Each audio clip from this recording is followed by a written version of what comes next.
District 7. Let's give it up for Ayanna Pressley.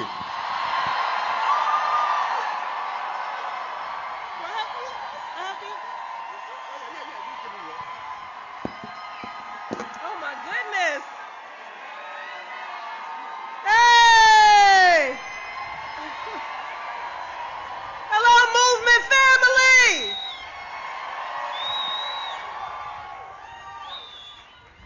I know why you're all here. You're here because, like me, you are tired of these billionaire boys and their grubby little hands. Movement family, it is wonderful to be here with you. Thank you for being here. You could have been anywhere else today, but you chose to be here because you recognize that we are one human family and our freedoms and our destinies are tied. You are a beautiful sight to behold, and you affirm that the power of the people has always been greater than the people in power. And as my good sister, the Reverend Marianne White Hammond, reminds us, that has always been true. It was true in Seneca Falls. It was true in Selma. It was true at Stonewall.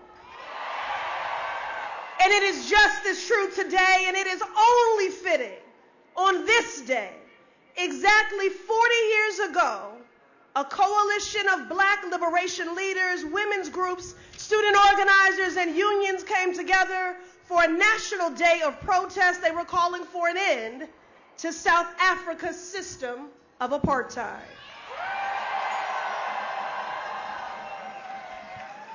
A system that disappeared political dissidents, suppressed free speech, and divided a nation. Sound familiar? The same system that made millions for a South African segregationist by the name of Elon Musk. Oh yeah, he gets it honest. The same system that produced the world's richest white supremacist, a Nazi Nepo baby, Elon Musk. You see, history has a way of repeating itself. And that's why we need to take heed to what the past has taught us. That opposition outworked, outorganized, and outlasted those in power until the apartheid regime came crashing down. And that's why we're all here today, to resist and to reject the cruel and dark vision that Donald Trump has for this country, that he has for our country. You know, the reason Donald Trump and his sycophants have a campaign against being woke, the reason they're anti-woke is because they want you to stay asleep. They want you to be ignorant. They want you to be indifferent. They want you to be inactive. But you're all here because we are going to match their energy. This is an unprecedented moment, a constitutional crisis that we will meet with unprecedented organizing, mobilizing, agitating. This is our chapter of the civil rights movement, which we are still very much in. Look around. The great Coretta Scott King reminds us that freedom is never really won. We must earn it and win it in every generation.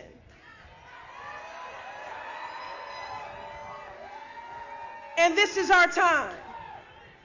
This is our time because there will always be an Elon Musk. This is our time because there will always be a Jeff Bezos. This is our time because there will always be a Donald Trump who will try to enrich themselves at the cost of our freedom and our humanity. So collectively we resist and we reject and we say hands off. Hands off our bodies. Hands off our Medicaid. Hands off our Social Security. Hands off our Constitution. Hands off our democracy. Hands off our Black history books, libraries, museums. Hands off our cancer research. Hands off our immigrant neighbors. Hands off our disabled siblings. Hands off the LGBTQ community. You're all here to say hands off because, well, you give a damn. You give a damn about your neighbor. You give a damn about this country. You give a damn about our democracy.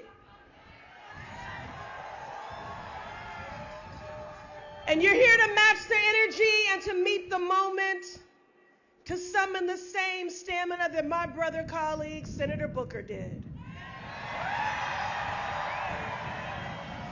So I have a call to action for you. I have a call to action for you that you summon the stamina, that you summon the courage, that you summon the spirit, that you summon the courage of this movement that I am so proud to be an ally of.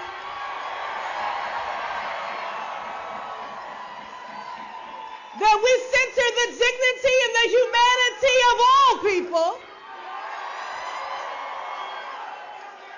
We welcome all voices, especially when they're dissenting, because the people here believe in free speech.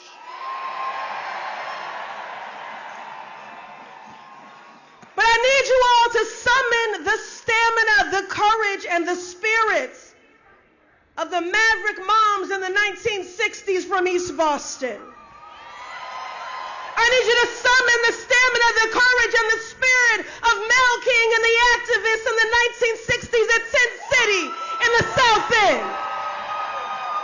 I need you to summon the stamina, the courage, and the spirit of Dr. King on April 22nd when 20,000 people assembled on the Boston Common for the first civil rights march in the Northeast.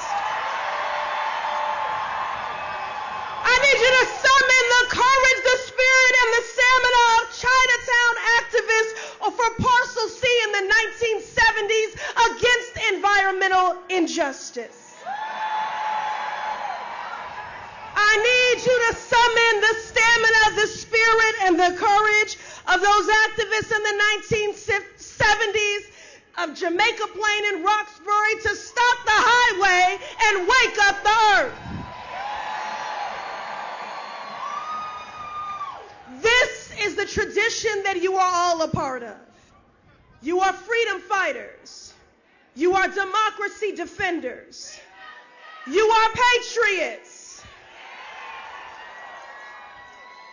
So when you go home today, roll up your sleeves and ask yourself, what's next?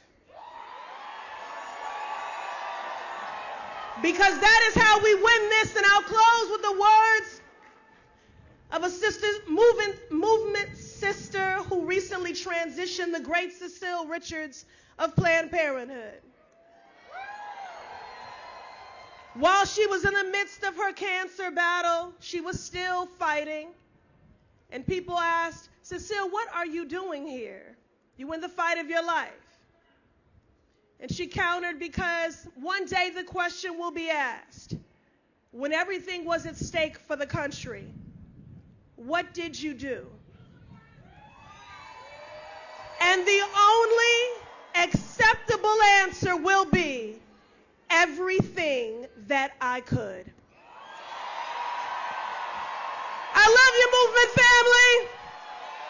Let's give it up for Congresswoman Ayanna Pressley.